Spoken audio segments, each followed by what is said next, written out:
ये कहानी एक लड़की के जीवन और मृत्यु की वो खौफनाक और दर्दनाक घटना है जिसे सुनने के बाद शायद आप जिंदगी भर भूल नहीं पाएंगे। ये कहानी राजकोट गुजरात के रहने वाले जयदीप दिलवानिया के साथ घटी घटना का एक सच्चा अनुभव है। तो चलिए जानते हैं आखिर क्या हुआ था उनके साथ। मेरा नाम जयदीप दिलवानिया है। मैं गुजरात में एक छोटे से गांव का रहने वाला हूँ। लॉकडाउन के पहले मैं और मेरे अंकल का लड़का एक कारखाने में काम किया करते थे।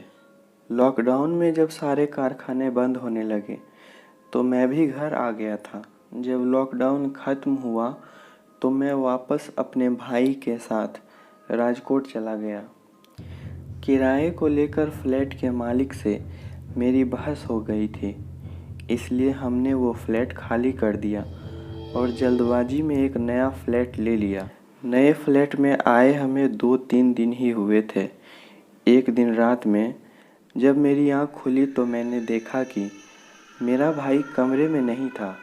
फिर मैंने ज़्यादा ध्यान नहीं दिया और सो गया, लेकिन ये सिलसिला लगातार चलने लगा। मेरा भाई 3 दिन से काम पर भी नहीं गया था। फिर मैंने एक दिन उससे पूछा, तुम रोज़ रात को कहाँ गायब हो जाते हो? इस पर उसने जो उत्तर दिया तो मेरे होश उड़ गए। उसने कहा कि मुझे रोज़ रात में भाभी जी बुलाने आती हैं।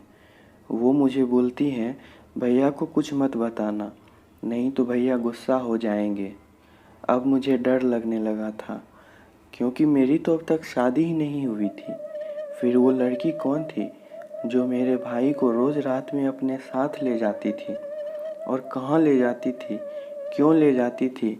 सवाल कई सारे थे, लेकिन जवाब कुछ नहीं।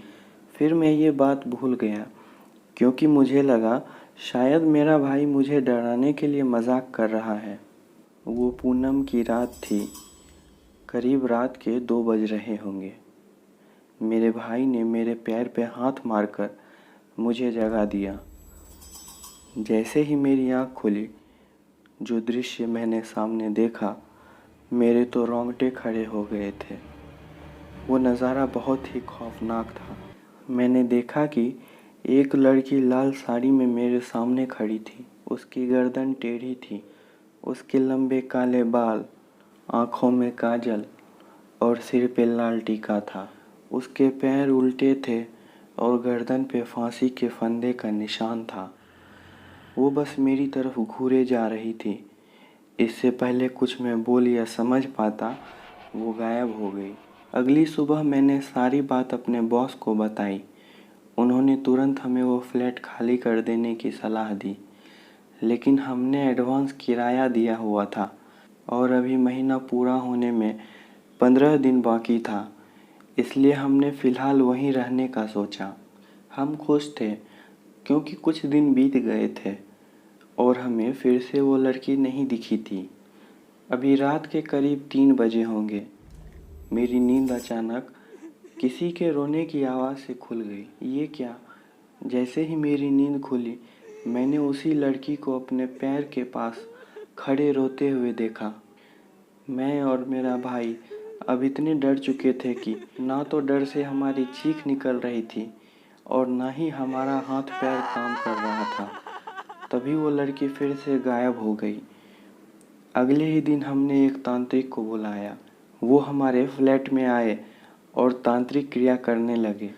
कुछ घंटे बीतने के बाद वो लड़की अचानक से हमारे सामने आकर खड़ी हो गई।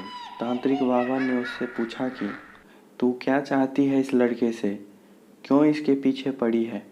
तब उस लड़की ने जो जवाब दिया, उसकी मैंने कल्पना भी नहीं की थी। दरअसल लॉकडाउन से पहले मैं 3 सालों से उसी कारखाने में सुपरवाइज़र के पोस्ट पर काम करता था। मेरी सैलरी लगभग 20,000 थी, जो मैं अकेले खर्च भी नहीं कर पाता था। इसलिए मैं कुछ न कुछ लोगों की मदद कर दिया करता था।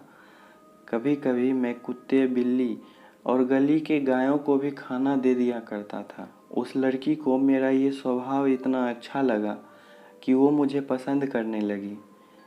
लेकिन इन सब बातों से अनजान मैं कभी उस लड़की पे ध्यान भी नहीं दे पाया। इस सब बात से वो लड़की बहुत दुखी थी।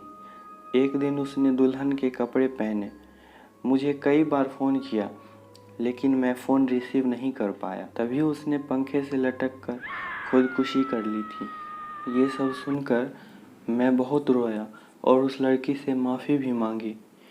तभी तांत्रिक बाबा ने उसकी इच्छा पूछी तो उसने बताया कि वो मुझे अंतिम बार गले लगाना चाहती है। इस पर तांत्रिक बाबा ने उसे साफ साफ मना कर दिया, लेकिन मैंने हिम्मत की और उसके सामने जाकर खड़ा हो गया। मैंने अपनी आंख बंद कर ली और भगवान को याद करने लगा। जब मैंने आंख खोली तो वो लड़की जा चुकी थी। हमने वो फ्लैट उसी दिन खाली कर दिया। मैं उस लड़की के घर भी गया, उसके मम्मी और पापा को सारी बातें बताई, उनसे भी माफ़ी मांगी। इस घटना को अब 2 साल बीत चुके हैं और वो लड़की फिर मुझे कभी नज़र नहीं आई। लेकिन इस घटना की जो तस्वीर मेरे दिल और दिमाग में छप गई है वो कभी नहीं मिट सकती। उस लड़की की तस्वीर हमेशा अपने साथ रखता हूँ, लेकिन मैं ही उसके मरने की वजह हूँ। ये बात अंदर ही अंदर मुझे खाए जाती है। आप भी उस लड़की की आत्मा की शांति के लिए प्रार्थना ज़रूर कीजिएगा। और आपका उस लड़की के प्यार के बारे में क्या कहना है, हमें कमेंट में ज़रूर बताइए। आपको ये कहानी कैसी लगी हमें कमेंट सेक्शन में लिख के जरूर बताएं। अगर आप ऐसी ही और कहानी सुनना चाहते हैं तो कृपया इस चैनल को सब्सक्राइब करें। धन्यवाद।